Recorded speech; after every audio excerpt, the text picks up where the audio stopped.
Hello, and thank you for watching today's strategy video. We're discussing responding to potty talk. If you have a child or if you care for children, then you know they love to use words like poop, butt, and fart whenever they can. But this can be really frustrating for adults and can quickly become contagious for other children in the words that they use. So today we'll talk about some strategies to help decrease this behavior if it's become a challenge at home or in the classroom. Why do children love to use these words? Well, for one, it gets attention from both adults and other children. And wanting attention in and of itself is not a bad thing. We all want and need attention from others. It's how we go about it that's important. Also, consider that young children are at the beginning stages of forming friendships and wanting those relationships with other children. So, when you can say or do something that gets a laugh or gets other children to notice you, it's a big deal. Lastly, consider that young children want a sense of power and control in their life, but much of their world is controlled by the adults in their life. So, where they go, what they do, maybe even what they eat for the day, is decided by the adults. And is so a young child realizes pretty early on that they have control over a few things: their bodies and the words that they use. And as much as we as adults want to think that we can control what a child says or does or doesn't do or doesn't say, we really can't. Potty talk can quickly become a power struggle between the adult and a child if we as adult let it. There are several steps we can take, though, to decrease the power struggle and the behavior. For one, we want to keep our responses to a minimum. If we are laughing and regularly acknowledging the behavior, then that is reinforcing why the child is doing the behavior in the first place, to get attention, to get laughter. So we can keep our responses pretty simple and also focus on what we want to see. We don't want to just tell them not to do something. We want to tell them what we do want them to do. So we can use language like we use kind words here, we use nice words, things along those lines. If a child continues to use words that you don't want them to, then we can talk to the child privately, respecting that child and not addressing that amongst others. And we also want to consider why a child is doing a particular behavior and look for the positive. So, is the child wanting to be the comedian of the house or the classroom? Then let's problem solve with the child and consider other ways that they can fulfill that desire in a healthy and appropriate way. So, can they tell a joke or can they do something silly that gets laughter but is appropriate for the setting? We also want to acknowledge the positive behavior that we see. A lot of times, the negative behavior gets more attention because it sticks out more.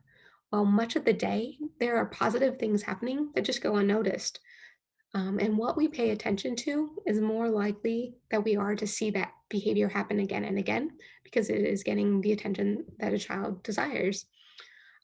So when we see a child use appropriate language, especially when they're more likely to use negative language and you see them for the first time use the words that you want them to, acknowledge that. Thank the child, praise the child for using appropriate language for your setting. Lastly, we as adults need to model the language that we want children to use. So if we are using words that we don't want them to use, they're likely to use those words too. And we can't just tell them, oh, this is an adult word, because children mimic what they see. And if we're modeling that language and that behavior, they're likely to as well. One note on potty talk is if it becomes name calling, then we have to take a little different approach. So, with name calling, another child is usually hurt or upset as a result of that. So, first, we want to provide comfort for the child that's been hurt. We want them to make sure that they feel safe and secure in their setting. So, by providing comfort, we can meet that need for that child.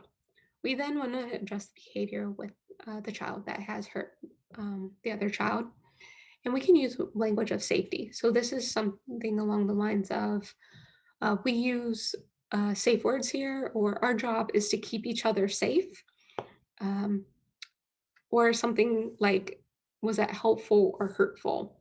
Those things keep it pretty simple about the purpose of we aren't here to hurt our friends or other people.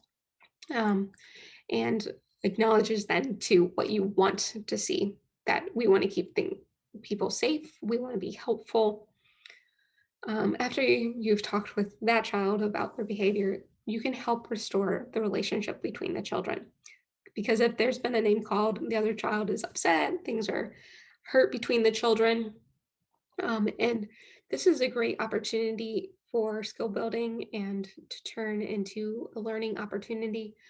And we can show children early on that when a relationship has been hurt, it can also be restored. And so bringing the children together and talking about, well, what can we do to help our friend feel better? And we want to go beyond just simply saying sorry. Can become a quick band aid without really any impact. So, could the child that name called go get a Kleenex for the child if they're crying, or share toys to help make them feel better and want to play with them? Getting creative, what would be beneficial for that child to help them feel better? There were several good resources when I was researching this topic.